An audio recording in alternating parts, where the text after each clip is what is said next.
வேதாகமத்தின் ஞான வினோதன் என்று முருகப்பெருமானை விழிக்கின்றார் அருணகிரிநாத பெருமான். இதுல இன்னொரு முக்கியமான விஷயம், மொத்த கந்தர் அனுபூதியும் கிளி வடிவத்திலே இருந்து அருணகிரிநாத பெருமான் மொழிந்ததாக ஒரு மரபு நம்பிக்கை இருக்கின்றது.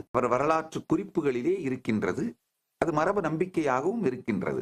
நான் உண்மையிலேயே ஒரு சில கிளிகள் வளர்த்துட்டு இருந்தோம்.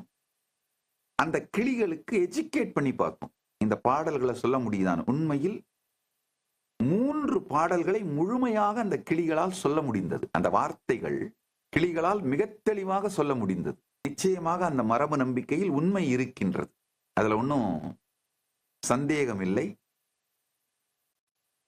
அந்த வார்த்தைகளின் தேர்வு அவ்வளவு அருமையான வார்த்தைகளை தேர்ந்தெடுத்திருக்கின்றார். அதாவது அவருடைய உள்ளத்துக்குள்ள என்ன இருக்கோ அதை அப்படியே சொல்றார். அருணகிரிநாத பெருமானின் உள்ளத்தில் உள்ளது என்ன? கந்தர் அனுபூதி, குக சாயுச்சிய நிலை. அதை அப்படியே நம்மளுக்குள்ள ரீப்ரொடியூஸ் பண்றார்.